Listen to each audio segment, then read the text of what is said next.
get the full legal view of the current impeachment. Greg lays out the historical context and what is on the line legally. All the facts, all in one place. Due process does apply to congressional investigations. Go to foxnewspodcasts.com to download and subscribe now. America is listening to Fox News. America is a special place. It's a place where we work for what we want and speak up for what we believe, where we have the power to change the course of our nation and the world.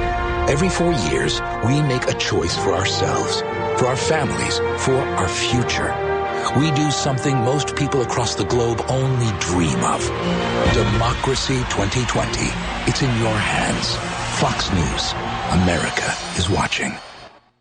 Murphy's Builder Supply is where you need to go for all your home improvement projects and hardware needs. They've been serving folks in this area since 1946. Murphy's offers some products and services that you may not know about. They now sell ammunition, both bullets and shells. Murphy's also sells personalized tags for dog collars. They build customized screens for windows and doors. Murphy's can rekey locks, and of course they can make keys. They cut glass for windows, plus Murphy's has monthly door buster specials. Check their Facebook page to see what's on sale. Murphy's Builder Supply, 156 Northeast Broad Street, Jessup.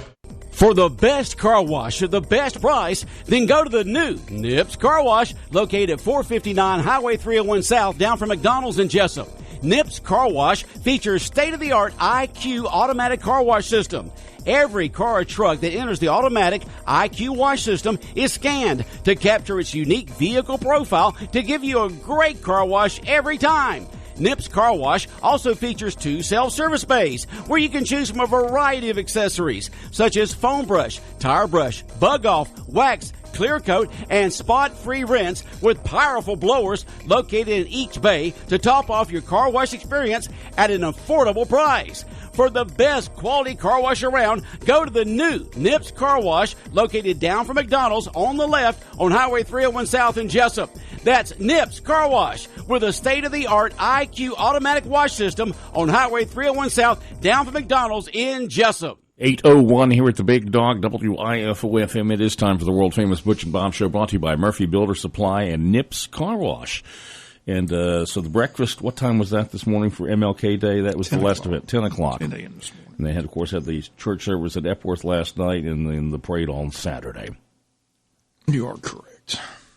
Well, we are almost 1 month into winter, and we're less than, 20th, 31, it's 11, and 4:15. So right at 2 weeks to the scrimmage for Wayne County baseball. 2 weeks from tomorrow, I believe. Yeah, 2 weeks from tomorrow. So looking forward to that. And then the first regular season game is the 10th. Or it would be 3 weeks from tomorrow. The Super Bowl was 2 weeks from last Sunday. So, well, let's see, 31. So that's 11 from today. Get the calendar. And then 4. 31 and 4. Right? Yeah. Where are we here? The 20th. You're right. You're right. I'm wrong. That happens a lot. All right. 8:02 here. We're waiting on Representative Stephen Meeks to call in for the world-famous Butch. There you go. There you go. Predicted it right there. All right. Good morning, Big Dog Country, WIFO-FM. Representative Meeks, are you with us this morning? Yes, sir. Good morning. Good morning. All right, Bob, I need to plug your headphones in. All right, there we go. We're good to go. Well, we got Stephen Meeks on the phone despite the holiday. Appreciate you taking time of your holiday to call in, Stephen. Appreciate it.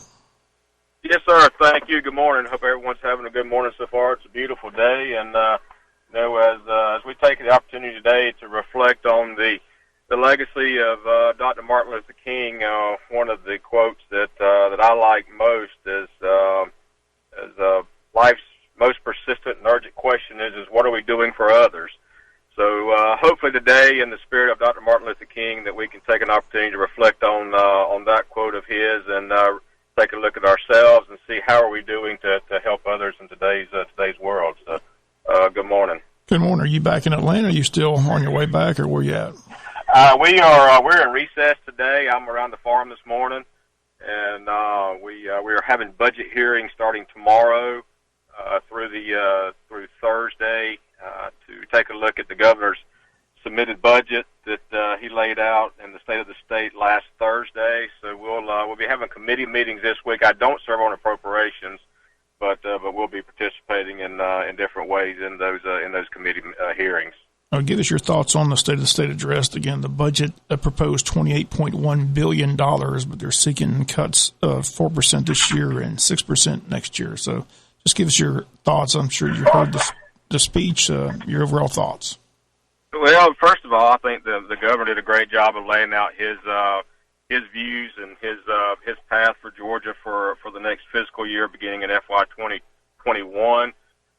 It has been a tough year with revenue, and as one of my colleagues said recently, we were having a conversation about budget, and that simply is we really don't have a tax problem or a revenue problem. We have a collection issue, which is one piece of legislation that we actually adopted Thursday before we left, is to enable the facilitation of collection of online sales taxes, and that those be remitted to Georgia.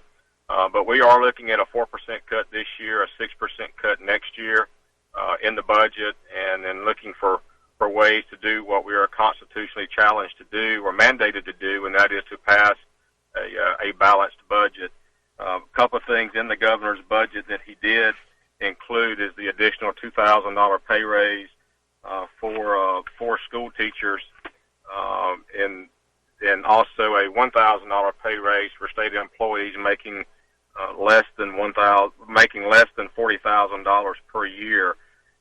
So it's going to be a challenge to keep the balanced budget with current revenues or collections being somewhat lower than what we had projected. But we have two great chairmen, Chairman Terry England in the House, and Chairman Jack Hill in the Senate, who has experience in working through these types of challenges as we work to meet the needs of everyday Georgians. And if you're just joining us, State Representative Stephen Meeks on the phone with us Monday with Meeks. As you mentioned, the good news is for teachers that $2,000 pay increase has been included. You know, we had the exit issues. Talking to the local representation, no one was really sure if the governor was going to fulfill that promise despite looking for the cuts. But he definitely emphasized that he wants that pay raise in this year's budget. Right, and the way that it's spelled out within the language of the proposed budget is the certified teachers would be at the $2,000 level, and then non-certified personnel would receive a $1,000 pay raise if they're making less than $40,000 per year.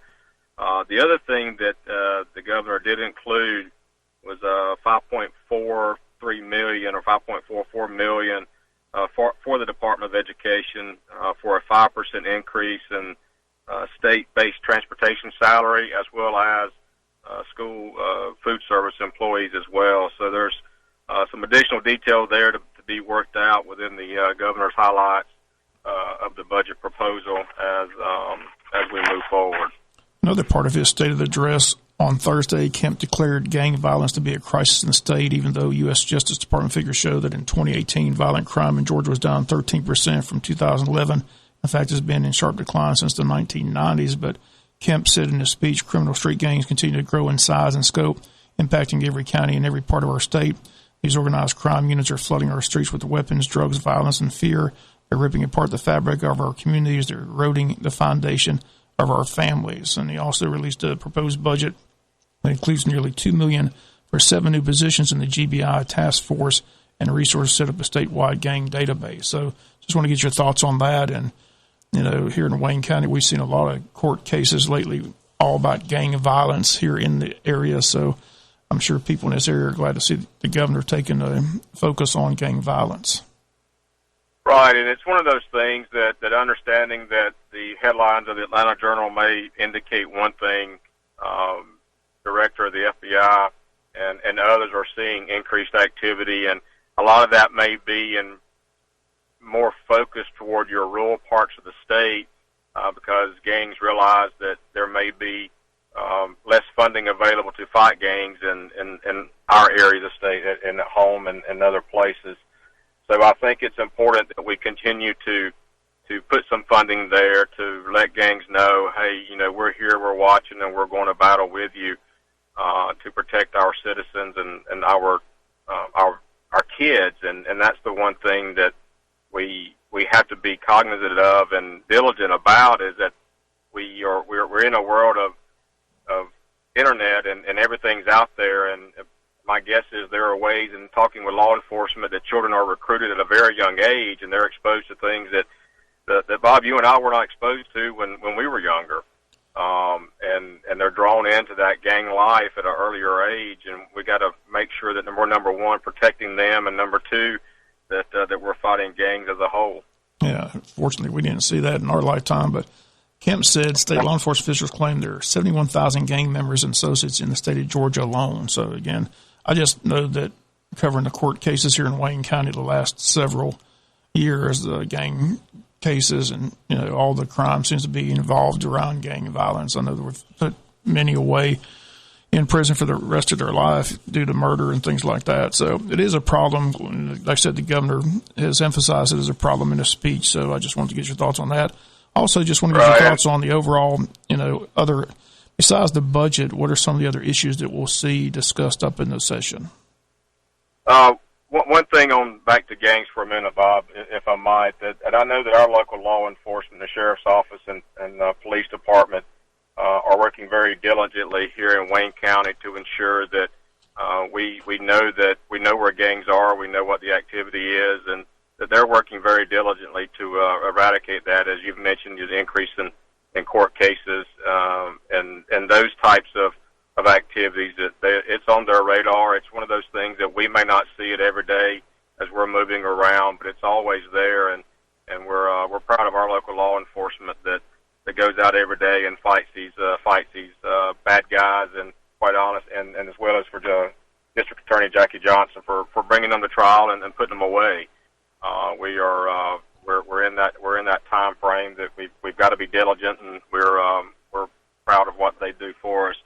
But as we get back to session after the week of budget hearings, there'll be a variety of issues I think that we'll continue to focus on. One of them that has gotten some attention is some reworking the state foster care system. And one of the things that the governor included in his budget was tripling the child adoption tax credit from $2,000 to $6,000, and encouraging adoption at an earlier age. He actually proposed lowering it from 25 years of age to 21 years of age. And Georgia is certainly one that a state that, number one, is encouraging those to be involved in foster care, but we don't always eliminate a lot of the red tape that comes with, number one, being a foster parent, or number two, being adoptive parents. I hear from constituents quite frequently of the challenges that they're facing within the agency, and then move into a court process to try to do what's best for young children. So I think that's one that we will continue to see conversation about, and trying to find ways, number one, to improve the process for families who are interested in that. We've seen some legislation dropped already on coal ash. It was dropped, I believe, earlier last week.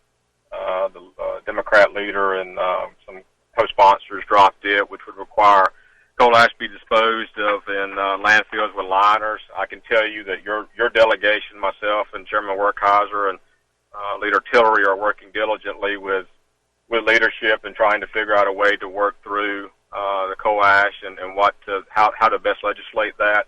There's House Senate Bill 123 that would actually raise the tipping fee for coal ash to equal that of household garbage that took effect. The increase in the household garbage took effect last July 1, if I remember correctly. So there's some efforts to raise that to the level of household garbage being disposed of in local landfills. So we're diligently working to make sure that we're addressing the environmental issues the best way that we need to for the environmentally sensitive areas that we have here in southeast Georgia, with our wetlands and with our water table, et cetera, that affects the disposal of such products.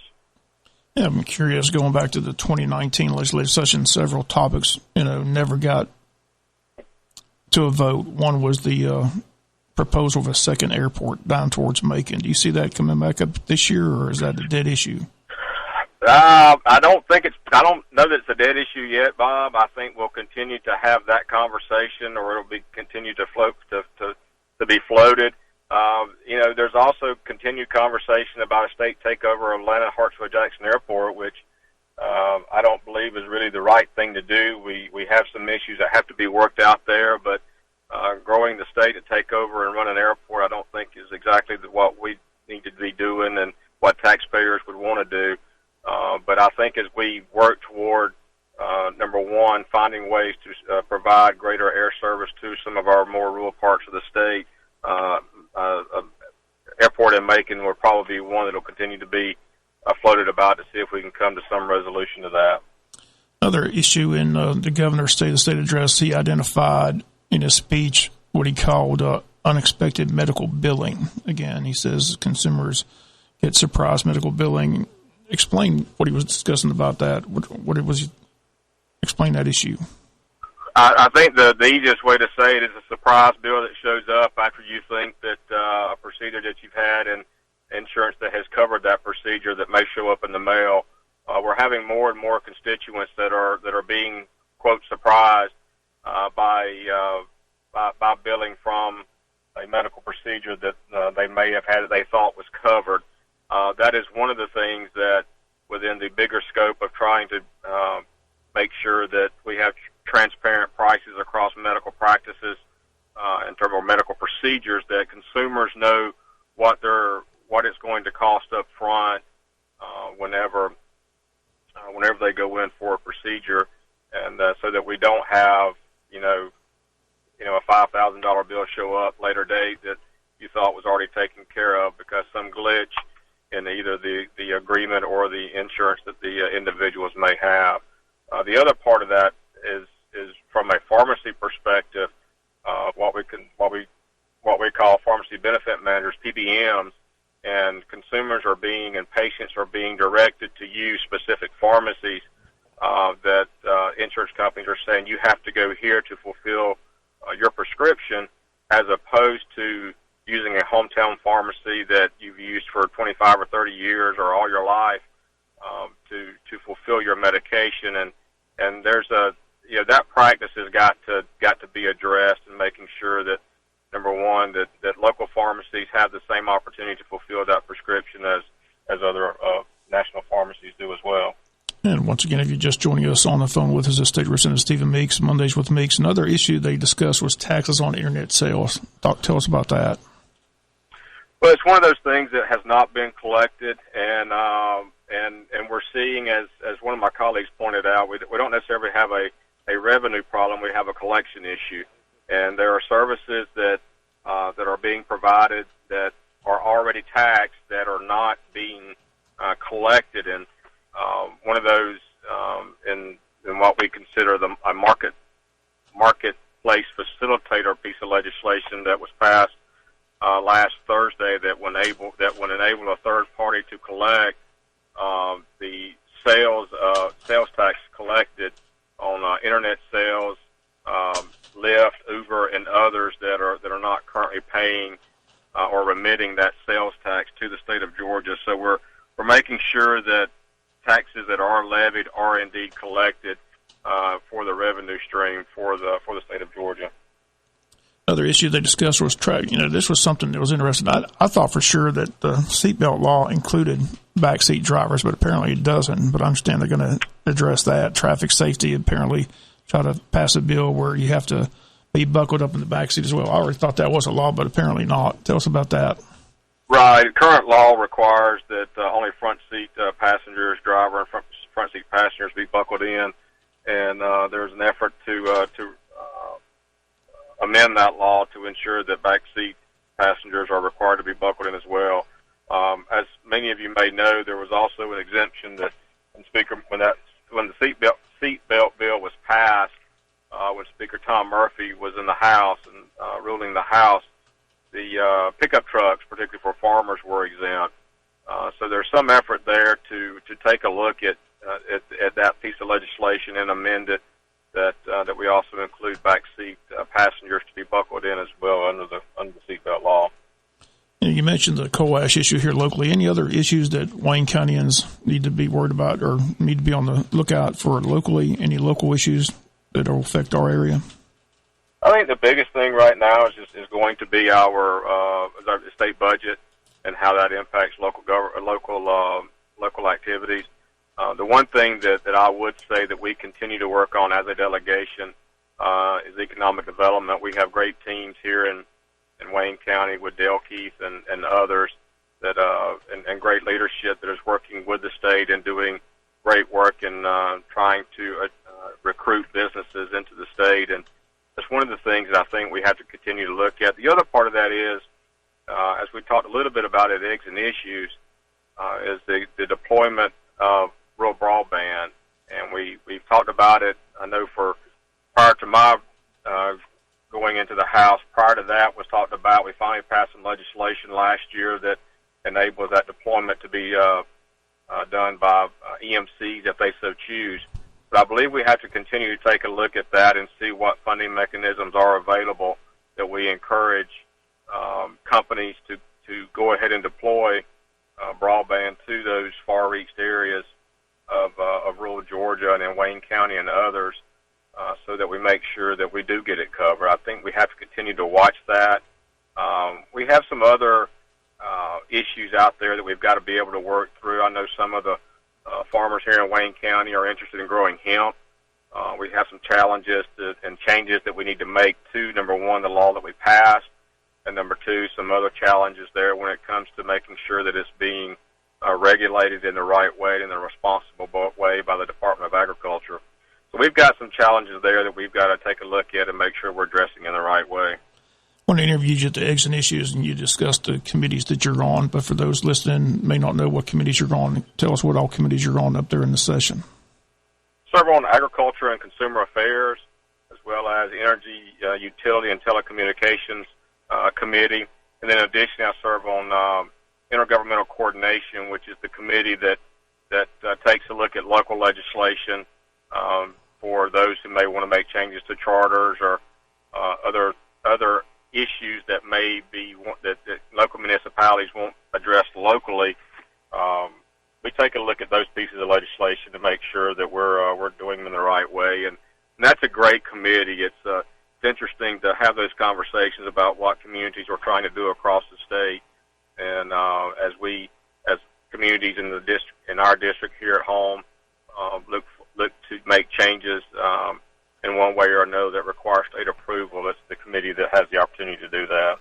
And finally, we tell people all the time, our local representation, they want to hear from their constituents. You're always accessible. We appreciate you being here on Mondays, but you're also, if people in the area want to get in touch with you, they can do so by phone, email. So if you want to give that information out at this time, we'd appreciate it. Right. The Atlanta office number is 404-656-0177. Email is also great to utilize, and that is Stephen.Meeks, MEEKS, @house.ga.gov. And always appreciate the opportunity to visit with the listeners and get feedback from you throughout the legislative session on issues that are of great importance. We've got some challenges ahead, and look forward to working with the Appropriations Committee on the well-deserved teacher pay raise and the other challenges that we face here in Wayne County, and making sure that your voice is heard there, and that your seat at the table is occupied by someone who's going to continue to be a fighter for you. Well, Stephen, again, we appreciate these conversations. Look forward to them every Monday with Meeks. Hopefully you'll have a safe trip back to Atlanta. And like you said, the session gets back underway Tuesday. And, again, we just appreciate you being accessible to us every Mondays.